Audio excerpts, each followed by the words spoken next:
All right, from Ian Kirk Patty Cake. Kirk Patty Cake stops by the channel.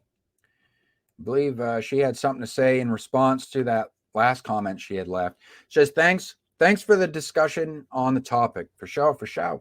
She says, for clarification, when I'm talking about fan base, I meant stuff like how Light Lark flew to top of the Trad Pub because of the active, excited base on TikTok, or the base surrounding 50 Shades of Grey.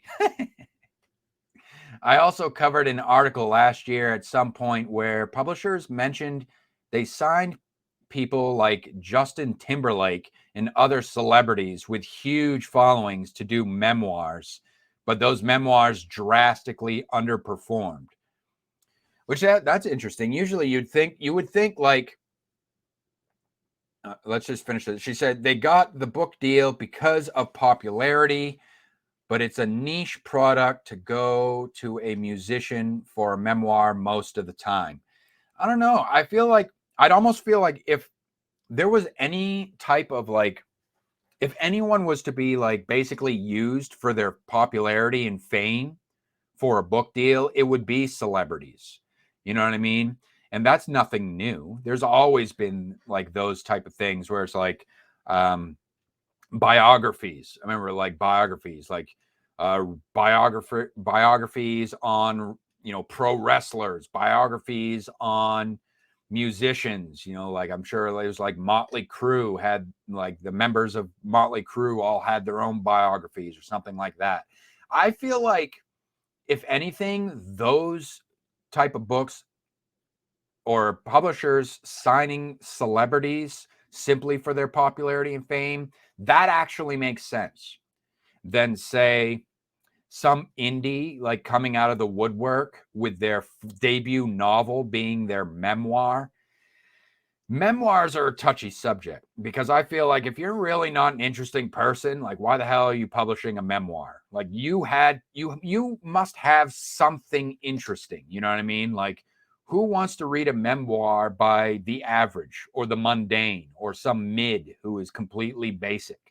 You know what I'm saying? Especially if they're like an unknown, never published anything before, and you don't have a following, and you don't have a fan base or a readership. You know what I'm saying?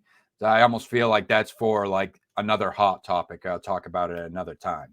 But yeah, celebrities, I can't fault the traditional publisher for going after celebrities and wanting to do their memoir because they've done interesting shit. You know what I mean? They've toured around the world.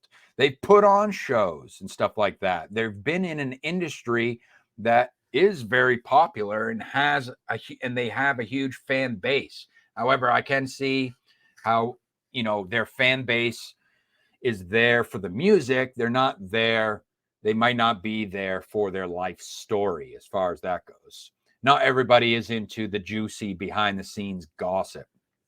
But you would think that if anything was to be sell well for the juicy behind the scenes gossip, it would be a celebrity memoir.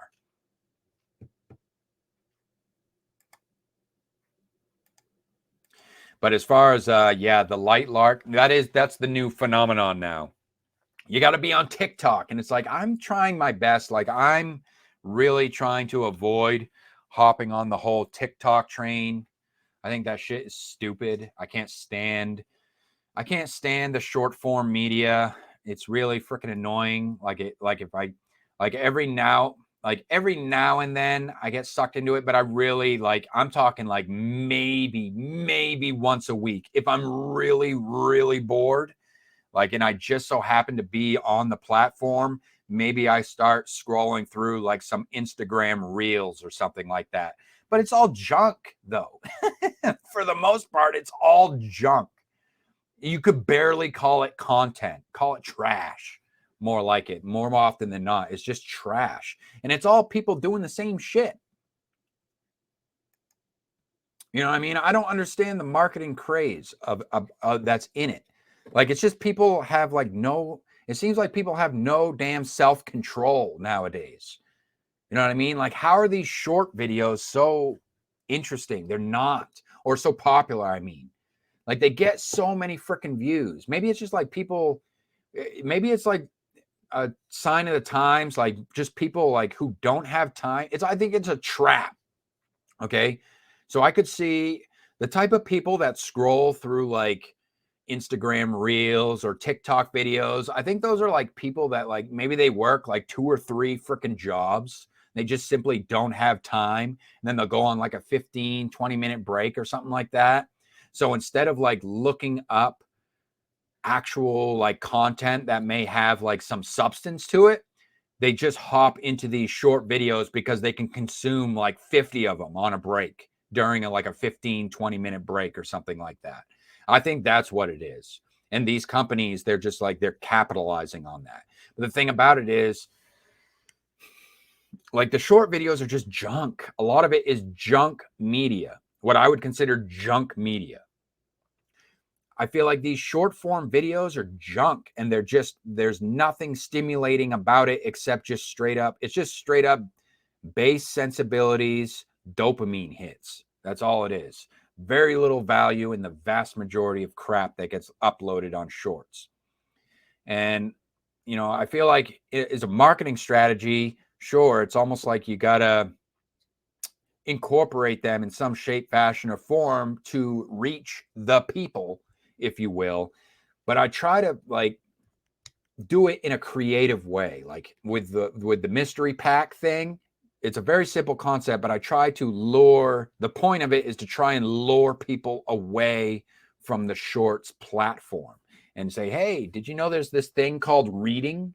Did you know that you can become a literate human being and you can like read and stuff, and that stimulates your mind and it helps you to become a free thinker?